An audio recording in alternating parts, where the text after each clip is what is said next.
Welcome to the Evolvepreneur AI Advantage Show, and I'm your host, Richard Wray. My mission is to help entrepreneurs understand AI and use it to their advantage. Join me today where we dig deep with our guest and get you the best concepts and strategies. Today's special guest is Stewart Marshall. Stewart describes himself as a SaaS advisor, investor, mentor, speaker, and probably most importantly, translator of IT gibberish. He's also the best-selling author of Kick Some SaaS, the Software Leader's Guide to Global Impact. With this, he teaches software leaders how to profit from their purpose. Today, we're talking about his take on AI and how to keep calm and carry on. It's just maths and text parsing. Stewart, welcome to the show. Thank you, Richard. Good to be here. I always like to ask my guests, Stewart, where in the world are you? I am on the slightly soggy north shore of Sydney this morning. Okay, I know it well. I do know that place well.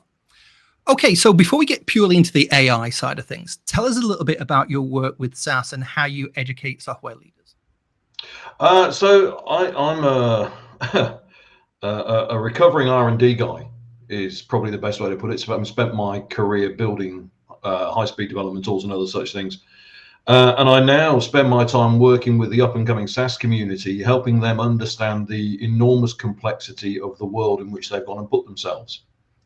And really my job is to cut through the enormity of the rather massive software world and IT world and turn it into nice, simple, plain English that we can all understand. Great. I think that's one of the most important things that we're trying to achieve, especially on this podcast. So how does what you're doing translate into the world of AI? Well, AI is depending on who you ask, AI is either the foreboding story of our soon demise, or it's the next big thing from which we can all benefit. And my lens is largely the latter. Mm-hmm. So we have to look at AI as really just the next iteration of everything we've been doing in the world of technology for the last 50 or 60 years or so. Mm-hmm. And it's nothing to be frightened of, nothing to be worried about. It's just a tool we can use. So we need to look at it in the context of the problems we're trying to solve in our businesses.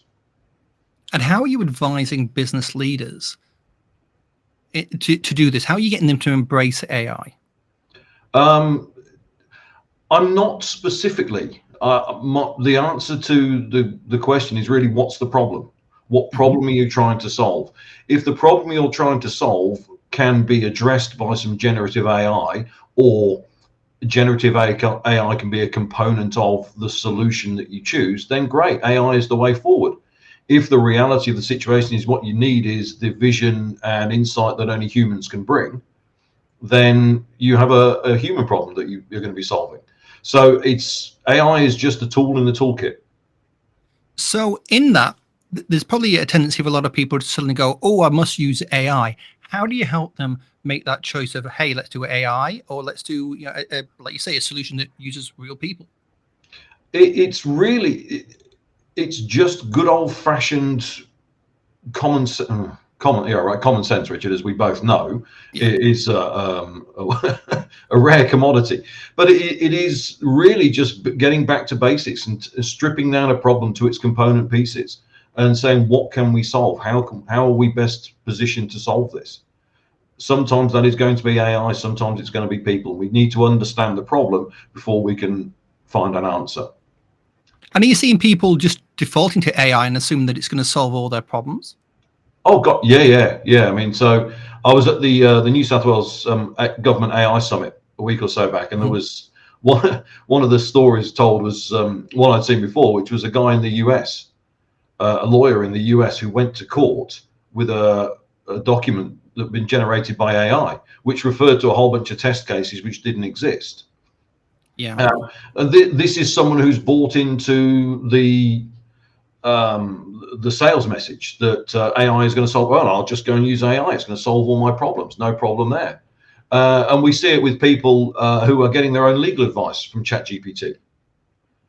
There's that kind of stuff. People just think it's going to solve the problem and take it as read that because somebody said it's great, it will. Yeah, I've seen a lot where people have said that they've used ChatGPT and for some things it's absolutely wonderful. but then other times it's essentially hallucinated. And as you say, with that court case, it was cases that didn't really exist. So yeah, I'm writing I'm building a training program at the moment, and ChatGPT is really, really helpful for just producing a draft outline of a subject matter I want to write about. I've got books to refer to, vast array of information on the internet, and ChatGPT helps me make a good start. It doesn't write the whole thing. I have to go through it. I have to proofread it. I have to modify to put it into my English, and to build the sort of subject that I want to talk about. But it's a good housemate. It's a good helper. Yeah, I see that myself. It's a very good helper for at least proofing or coming up with ideas, and kind of as like an extra friend that you can sit there with. So we've talked very briefly about people making overuse of AI. Do you see much resistance? Is there anybody that you run into where you think you should really be using AI, but they just say no, I mustn't? I don't think I've met any specifically yet, but undoubtedly they're out there because people are frightened of it. People have been frightened of AI for 40 years, 50 years. I mean, we've been teaching AI in universities since before 2000. So AI as a concept is nothing new. It's become popular in recent times because ChatGPT produced an interface that looks like Google.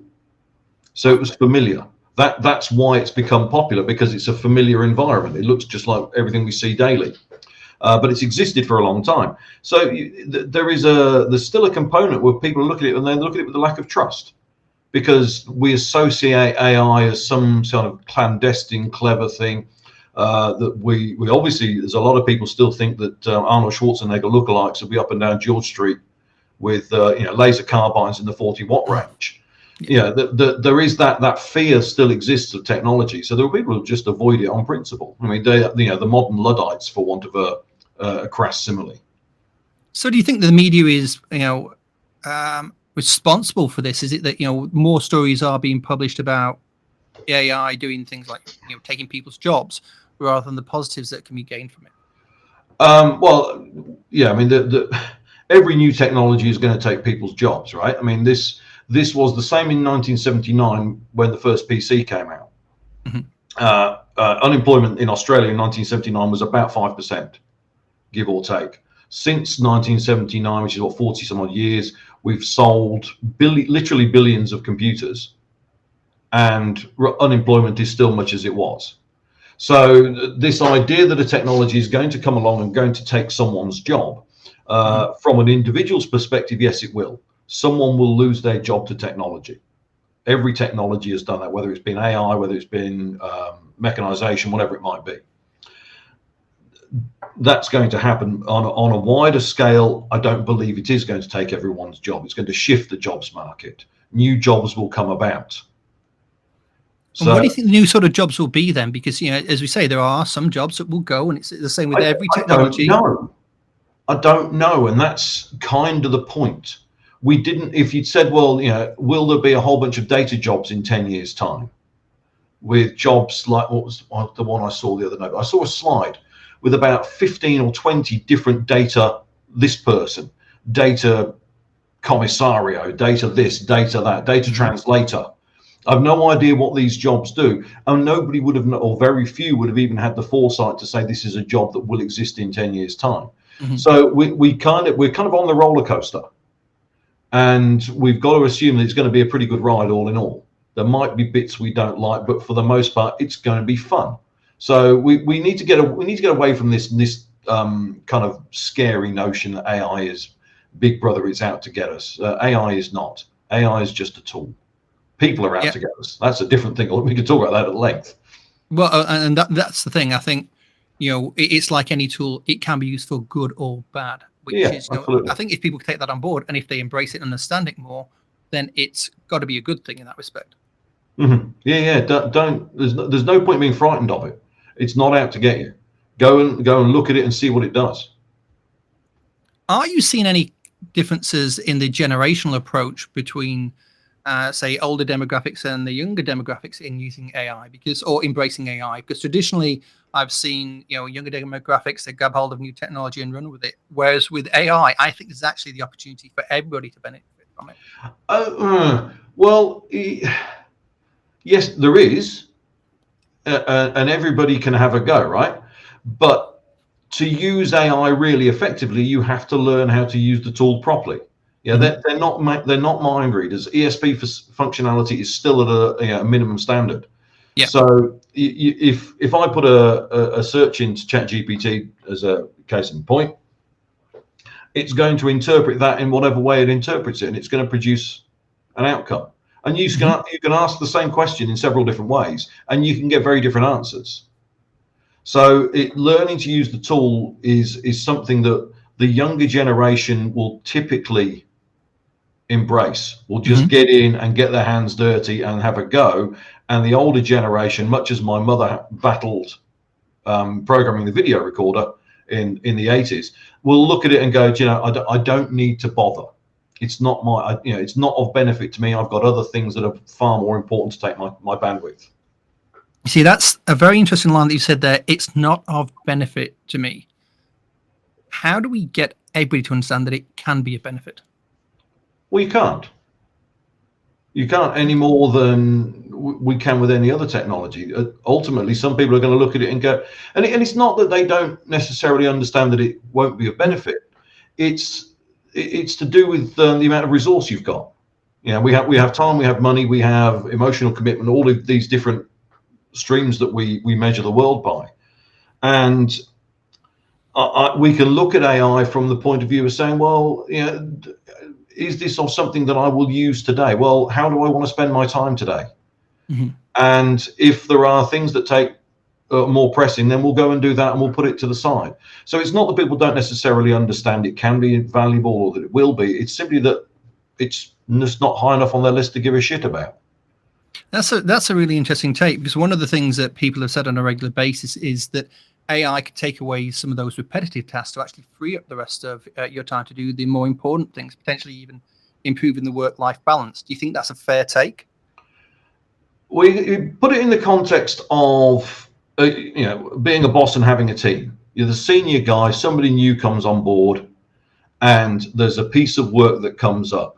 Now, which do you want to do? Do you want to invest your time in training the young person to do that piece of work, to take it off your desk, or are you just going to knock it out quickly because you know how to do it and you know what outcome you're going to get?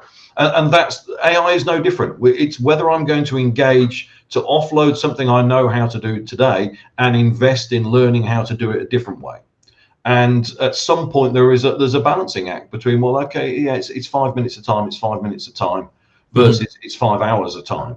Somewhere there is a line in that continuum where we say, do you know what, I'm going to make the effort to learn. It will save me time in the long run. I can see the benefit. I'll make that effort. And it's down to that line in the sand where we go, yeah, okay, and find the time, make the time to commit to it. There seems to parallel a lot of what I've seen in the past with people who you describe as micromanagers. They surely know how to do everything better than the rest of the team. So they try and do everything rather than take that step back and let the people that they've hired or the wider team do the job that they're hired for. Is that something that you think is going to change with AI, or is it just human nature? It's going to be the way it is. No, because people are people. I mean, the statement I make in Kick Some Sass a lot is, if you're looking at the technology, you're missing the point. That it's man and machine, not man or. So we have to learn how to work with these things, and we have to look at the world through the lens of human behavior first and foremost, rather than the tool's behavior. And fundamentally, people will just say, I don't care. It's in the too hard basket today. I'm just going to do this. Now, whether it should or shouldn't be, we get with the benefit of hindsight. The reality is that human behavior is as it is, and largely hasn't changed and doesn't change. So is it worth leaders in companies actually leading by example and saying, hey, I have done this, and in spending the time? Or is it just a case of, hey, you're running a company, let's just get the job done? Well, as ever, it's what's the middle ground? Where does the rubber meet the road for me as an individual, my circumstances, my context, and everything else? If I've got the resources to point my team at solving a problem, and I can say, person A, I want you to go learn all about this. I want to be able to do this in 6 months' time. This is where I would like the business to be. Then it's a strategic decision that we can make. No problem. We can find the resources. We can make it happen. If I'm in the world of tactics and I'm putting out fires on a daily basis, I'm not sparing a resource to go and learn about ChatGPT. Mm-hmm. And so we're in this. It's just a tool, right? I mean, we need to remember that it's not magic. It doesn't do brilliant things. It's not human. It doesn't have human insight. It's a clever regurgitation of everything that currently exists. And I don't wish to in any way to belittle my colleagues in this space, because they're doing extraordinary work. Mm-hmm. But fundamentally, it's just a tool. It's no more impressive or less impressive than a delivery van. So and I think that, I think that's a very important point to get across. Again, it is just a tool, and people shouldn't be afraid of it. They can use it in lots of different ways, and potentially a little bit of investment of time, if you can find it, is going to be a good thing. But you can't always do that. No, absolutely. It's down to your circumstances, and yes, it can be valuable, but we need to understand that value in your context. And until we understand the problem we're solving and whose problem it is, then we can't. Anybody can find a first answer. Finding the right answer is the real challenge. So we need to make that grown-up decision and get some people in and help us make those decisions.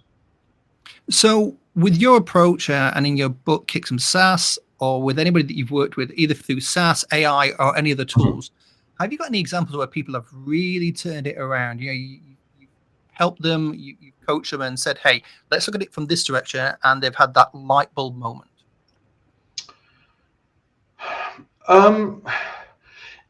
Most of the examples I have really are actually telling people to calm down.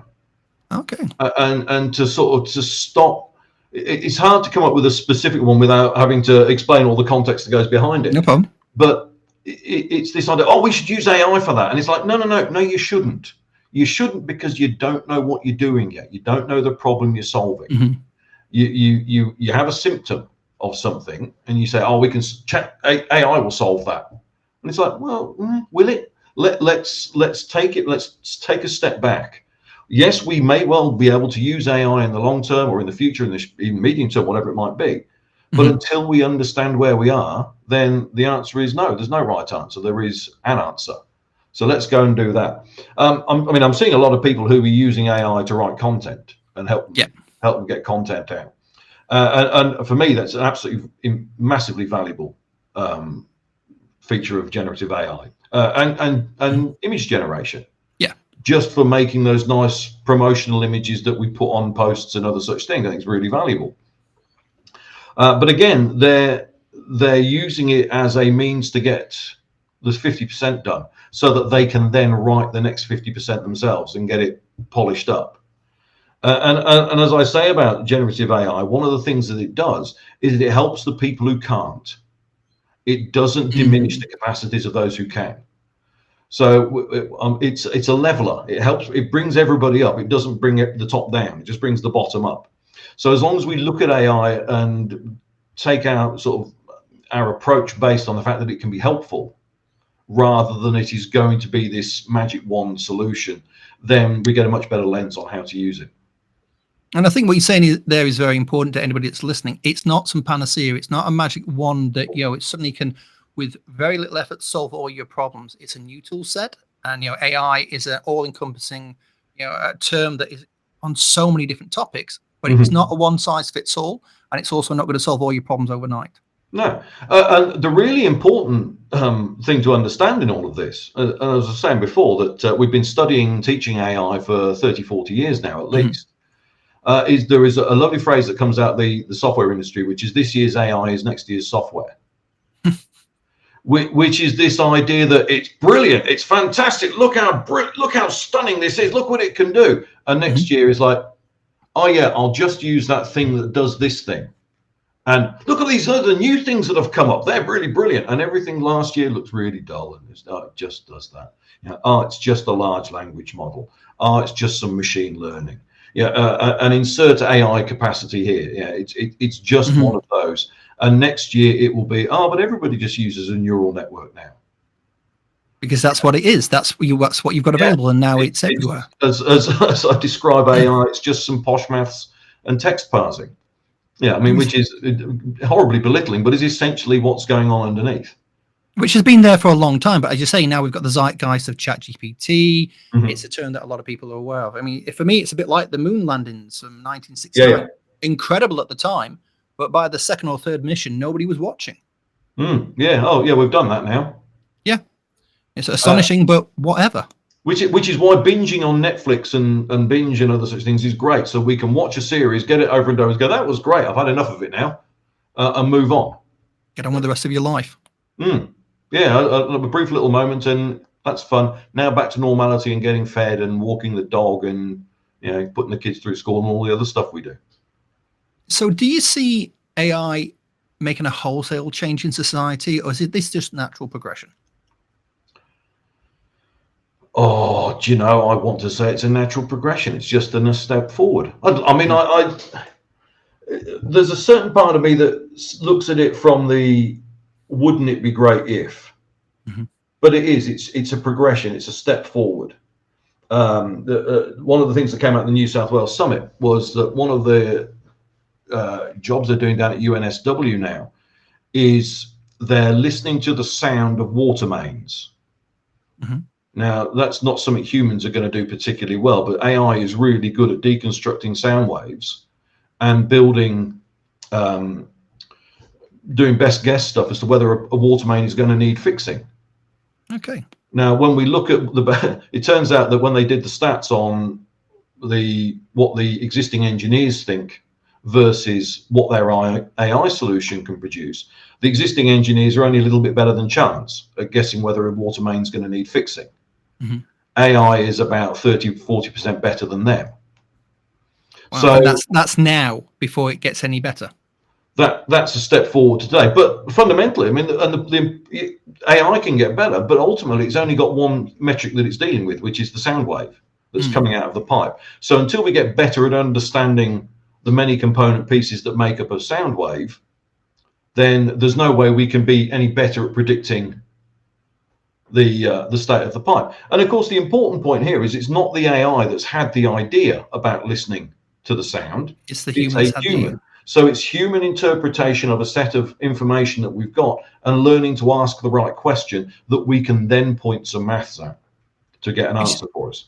Yeah, and there are already sensors which detect flow within pipes, externally. So non-invasive sensors. So somebody has invented that in the past, human ingenuity, and now this is just taking it to that next level. But again, it's human ingenuity and then using AI as a tool to make that idea real.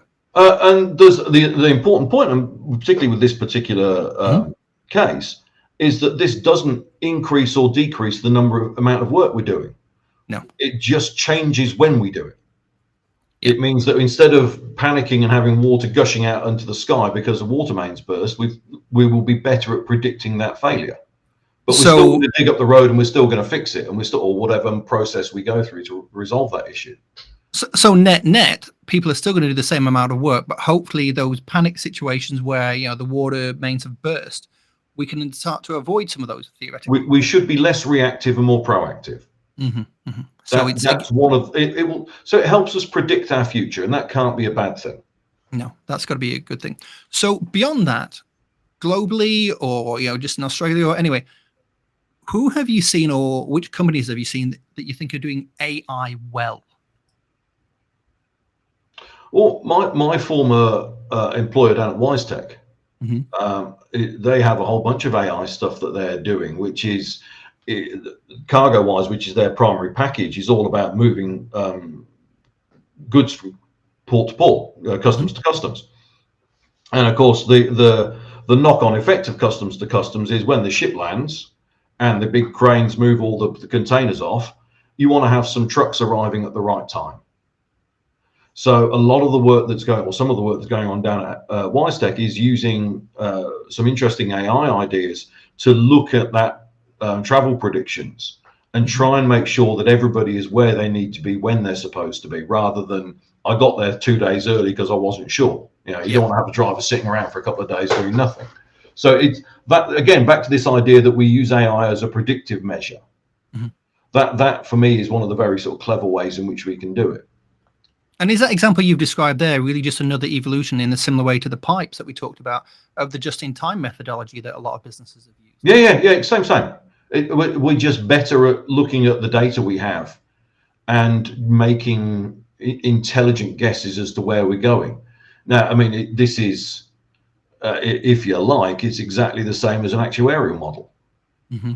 At a basic level, it's somebody looking at what's gone on in the past and the data they have and saying, this is what I think is the likely outcome for the next 6 months, 6 weeks, 6 days, 6 hours, whatever it might be. It's just using the data we have more intelligently and applying a weighted maths model to it to produce an outcome. So just another refinement, another evolution of what we've done before, but using AI to find those new patterns, to see things and just tweak it and refine things. Man and machine, not man or. We're just being better at what we're doing. And I think go ahead.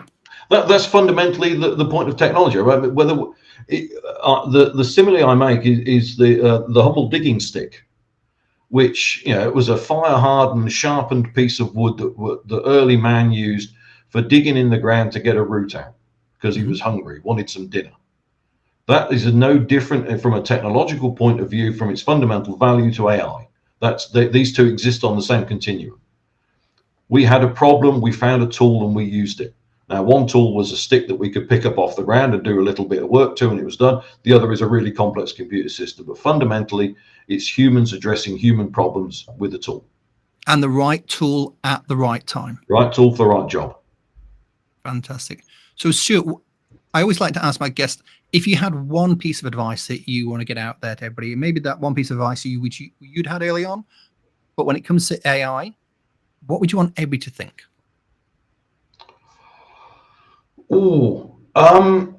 Don't be frightened. Have a go. Have a go. Take the outcome with a pinch of salt. And as we titled the show, keep calm, carry on. There is really nothing to worry about. Those, you know, get involved, have a go. Fantastic. I think that's great advice.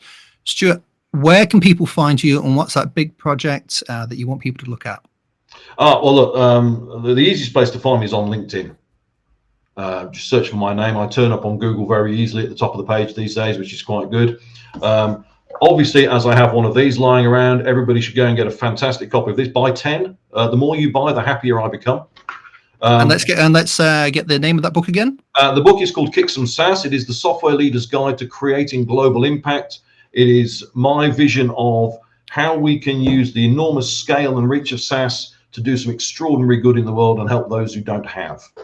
Because you and I, Richard, can afford to spend $49, $50 a month, whatever it might be, on a SaaS platform, and an extra dollar we wouldn't miss. That extra dollar is 100 days of drinking water for someone, or 100 packets of seeds. And that can make an enormous difference to a lot of people. And that sounds like a separate podcast in its own right, which we there's a story about there as well.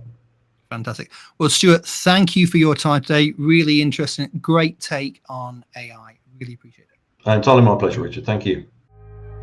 Well, that's a wrap on another awesome guest episode for the Evolvepreneur AI Advantage Show. Just before you go, if you like this episode, we would be very grateful for a 5-star review. Please also consider recommending the show to a friend or two. Make sure you subscribe for future episodes at aiadvantage.show right now. Until next time, I'm Richard Wray, and if you're an entrepreneur, get the AI advantage today.